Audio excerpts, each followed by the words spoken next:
পশ্চিম বর্ধমান জেলার অন্তর্গত বারাবণী বিধানসভার বারাবণী ব্লকের মণিপুরে আদিবাসী মহিলাদের উপর অত্যাচারের প্রতিবাদে বারাবণী ব্লক তৃণমূল কংগ্রেস এবং বারাবণী ব্লক তৃণমূল যুব কংগ্রেসের যৌথ উদ্যোগে পানুরিয়া আমবাগান মাঠ থেকে গৌরাণ্ডীর হাটতলা পর্যন্ত আয়োজিত হয় এক প্রতিবাদী মিছিলে উপস্থিত ছিলেন পঞ্চায়েত সমিতির সভাপতি তথা তৃণমূল নেত্রী মালা বাউরি, ব্লক তৃণমূল কংগ্রেসের সাধারণ সম্পাদক বিশ্বজিৎ সিংহ, ব্লক যুব তৃণমূল কংগ্রেসের সভাপতি রাজেশ হাসদা, সহসভাপতি সুকুমার বাউরি সহ বিশিষ্ট নেতৃবৃন্দ।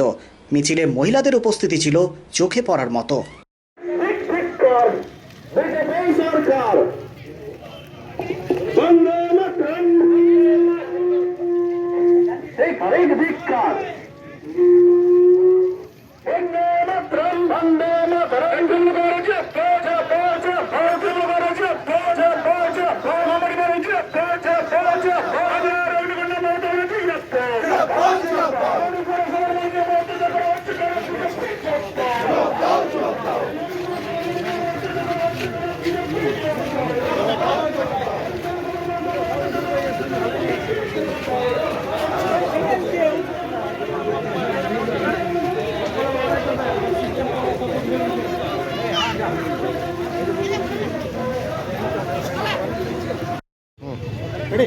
আজকে কি নিয়ে আপনাদের আজকে যে বিক্ষোভ পথসভা ওটা মূলত কি কারণে? আজকে আমাদের যে বারাবণী ব্লক তৃণমূল কংগ্রেস এবং বারাবণী ব্লক তৃণমূল যুব কংগ্রেসের যৌথ উদ্যোগে যে ত্রিপুরা জ্বলছে তারই প্রতিবাদে আমাদের বিক্ষোভ মিছিল হলো। আমরা প্রায় 85 থেকে 90 দিন অতিক্রান্ত হতে চললো, কিন্তু কেন্দ্র সরকারের কোনো ভ্রুক্ষেপ নেই। যেভাবে মণিপুর জ্বলছে সেখানে আদিবাসী, দলিত, সেই সম্প্রদায় থেকে শুরু করে সমস্ত মানুষকে হত্যা করা হচ্ছে, মহিলাদের নগ্ন করে ঘোরানো হচ্ছে, তারপরে তাদেরকে গুলি করে হত্যা করা হচ্ছে। এমনি শাসন তো ভারতবর্ষে ছিল না। আমরা শুনেছি বিদেশে যারা আতঙ্কবাদী আছে তারাই ঘটনাটা ঘটে, কিন্তু ভারতবর্ষে যেখানে নরেন্দ্র মোদী বড় বড় ভাষণ দেয়, নরেন্দ্র মোদীর যারা নেতা আছে তারা বড় বড় ভাষণ দেয়, যারা পশ্চিমবঙ্গে একজন কেউ অ্যাক্সিডেন্টে মারা গেল বা অন্য কিছুতে মারা গেল 350, 356 ধারা জারির কথা বলে, সেখানে মণিপুরের সবাই চুপ। এবং ভারতবর্ষের প্রধানমন্ত্রী 85 দিন অতিক্রান্ত হওয়ার পরেও কোনো কমেন্ট দেয়নি। কিছুদিন আগে একটা কমেন্ট দিয়েছে, তারপরেও আমাদের মণিপুর জ্বলছে। এই দিকে আমাদের মমতা বন্দ্যোপাধ্যায়, আমাদের নেত্রী, খুব চিন্তিত আছে ভারতবর্ষের কীভাবে মণিপুরকে শান্ত করা যায়। দিদির নির্দেশে আমাদের বাংলার প্রতিটি প্রান্তরে বিক্ষোভ মিছিল, প্রতিটি ব্লকে বিক্ষোভ মিছিল এবং আগামী দিনে প্রতিটি জায়গায় আরও জোরদার আন্দোলন এই বিজেপি সরকারের বিরুদ্ধে, নরেন্দ্র মোদী সরকারের বিরুদ্ধে শুরু হবে।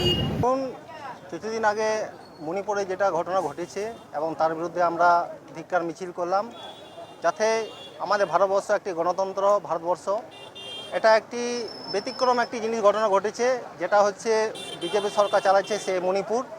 এবং আমরা এটাই প্রশ্ন করি নরেন্দ্র মোদী, যে আমাদের প্রধানমন্ত্রী আছে, যে এটা উনি যে আজকে 2.5 মাস ধরে চুপ ছিলেন কেন এবং এটা তদন্ত কেন করছেন নাই, এই জন্যই আমাদের ধিক্কার মিছিল ছিল বারাবণী ব্লক যুব কংগ্রেস থেকে। এটাই আমরা চাই। আমি একটি আদিবাসী সম্প্রদায় ছেলে এবং এটা আমাদের যারা আদিবাসী ভাই বোন আছে ওনাদেরকে বলবো, এটা যেমন আমাদের বৃহৎ আকারে একটি আন্দোলন হোক, যে আমাদের এলাকা জুড়ে এটা যাতে প্রধানমন্ত্রী কানে এবং প্রধানমন্ত্রী যা নেতৃত্ব আছে সকলকেই এটা যেমন সজাগ করা হয় এবং এটা যেমন না হয় দুবার ঘটনাটা। দেখা যাচ্ছে রাষ্ট্রপতি উনি তো আদিবাসী, কিন্তু তা সত্ত্বেও কোনো কড়া নাড়ছেন না এটার উপরে। এটা দেখুন, আজকে যে রাষ্ট্রপতি দ্রৌপদী মুর্মু আছেন, একটি কাঠপুতলির মতন বসে আছেন। এটা কিন্তু আমাদের আদিবাসী একটি জায়গায় বসে আছেন। তো আমি এটাই বলবো যে আমাদের রাষ্ট্রপতি যেমন এটা কর্ণপাত করেন, আমাদের আদিবাসীর উপর এত অত্যাচার হচ্ছে, এটা যেমন না হয়, সেটাই আমি। আমার নাম হচ্ছে রাজেশ হাসদা। অন্যদিকে মণিপুরের আদিবাসী মহিলাদের উপর অত্যাচারের প্রতিবাদে পশ্চিম বর্ধমান জেলার শহর আসানসোলের দক্ষিণ ব্লক গ্রামীণ যুব তৃণমূল কংগ্রেসের পক্ষ থেকে আয়োজিত হয় একটি ধিক্কার মিছিল। এই মিছিলে উপস্থিত ছিলেন রানীগঞ্জ পঞ্চায়েত সমিতির সভাপতি বিনোদ নুনিয়া, আসানসোল দক্ষিণ গ্রামীণ যুব তৃণমূল কংগ্রেস সভাপতি সৌরভ হারি সহ বিশিষ্টজনেরা। मणिपुर में हो रहे महिलाओं के ऊपर अत्याचार के विरुद्ध में युवा तृणमूल कांग्रेस लड़ रही है, लड़ेगी।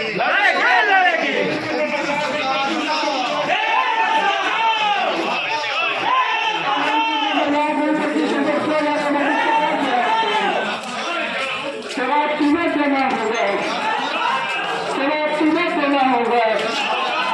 वंदे मातरम।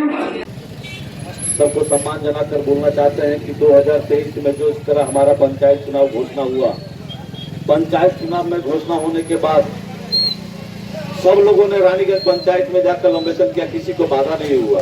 ये सबसे बड़ा पहला प्रश्न है, किसी को हम लोग ने बाधा नहीं दिया, सब जाकर नॉमिनेशन किया। लेकिन जिस दिन हमारा इलेक्शन था, पूरा पीसफुली इलेक्शन चल रहा था, लेकिन अग्निमित्रा पाल आकर यहाँ पर 200-300 आदमी, जिसका नाम लक्ष्मीकांत बनर्जी है, माधव है, इन लोगों ने हमारे तपन मुखर्जी और हमारे आकाश को हाथ दिया था, जिन्होंने पूरा माथा फटा दिया था। हम लोग चाहते तो आज दुकान में खोलकर जो बैठा हुआ उसको दुकान हम लोग लूट करवा देते, जिसका किसी का बाप का ताकत नहीं है कि उसका दुकान बचा सकता है। लेकिन पहला बात है कि हम लोग गणतंत्र पे विश्वास करते हैं कि हम लोग पार्टी मणिपुर में जो जितना आग जल रहा है, जो आदिवासी महिला के साथ बलात्कार किया, नंगा दौड़ाया गया, इसका विरोध में एक भी प्रतिवाद मिছিল नहीं हुआ। क्यों नहीं हुआ? क्यों नहीं? तुम लोग बड़ा बड़ा बीजेपी करता है, झंडा डंडा टांगता है, तुम्हारा 2.5 साल से विधायक है, बड़ा बड़ा बात आकर यहाँ बोल देता है, हिंदू मुसलमान करके चल जाता है, बैकवर्ड फॉरवर्ड करके चला जाता है। एक तो रास्ता नहीं किया, एक तो लाइट नहीं किया। जब 2021 में हम लोग का 21 जुलाई को हम लोग जब धर्मतल्ला में हम चल रहे थे, कुछ बड़ा बड़ा नेता आकर सबसे भेंट कर रहा था, उनको आगुन दे रहा था कि 2024 में हम खड़ा हो गए, हमको वोट देना होगा। लेकिन आप लोग को समझना होगा और आप लोग को कार्यकर्ता को समझना होगा कि यहाँ पर ओनली वोट चलेगा तो तृणमूल कांग्रेस का राज चलेगा, दूसरा यहाँ किसी का राज चलने वाला नहीं है। देखिए, आप सभी को पता है, इंटरनेट के माध्यम से ही पूरे भारतवर्ष के लोगों को जानने का मौका मिला कि क्या अत्याचार, क्या अमानविक और पाशविक अत्याचार वहाँ पर हो रहा है महिलाओं के साथ में। सही में इन जो घटना के बाद में हम जितने भी पुरुष समाज हैं, उनका सर जो है शर्मिंदगी से झुक चुका है। आज बीजेपी कहती है डबल इंजन की सरकार रहेगी तो हम लोग ज़्यादा डेवलपमेंट कर पाएंगे, लेकिन ये क्या हो रहा है? कभी हाथरस देखने को मिल रहा है, कभी यूपी में, कभी देखिए मणिपुर में। ये लगातार जो हो रही है महिलाओं के साथ में अत्याचार, और इस बार तो वो सारी जो हद है वो पार कर चुकी है। महिलाओं को नंगा करके, निर्वस्त्र करके कितनी दूरी तक परेड किया गया। वहाँ की जो मुख्यमंत्री है वो मुख बंद करके बैठी हुई है, वहाँ की जो पुलिस प्रशासन है वो मुख बंद करके बैठी हुई है। हम लोग बस यही बताना चाहते हैं जनगण को, भारतवर्ष के तमाम नागरिकों को कि ये डबल इंजन की जो सरकार ये नाकाम है, यह व्यर्थ है, ये लोगों को जुमला की पार्टी है, लोगों को सिर्फ सपना दिखाती है। उनके राज्य में महिलाओं को सम्मान नहीं है। आज देखिए पश्चिम बंगाल में महिलाओं को इज्जत दिया जा रहा, सम्मान दिया जा रहा, लक्ष्मी भंडार दिया जा रहा, कन्याश्री दिया जा रहा, रूपश्री दिया जा रहा। ये अंतर है जिसको आम पब्लिक समझ पा रही है, और इसी का नतीजा है कि पश्चिम बंगाल में जब पंचायत का इलेक्शन हुआ, लोग स्वतः अपना वोट खुद से देने के लिए पोलिंग स्टेशन पर गए। और देखिए आप, बंगाल का पंचायत का इलेक्शन, ये बात हम लोग बोलने के लिए लोगों के समक्ष उपस्थित हुए।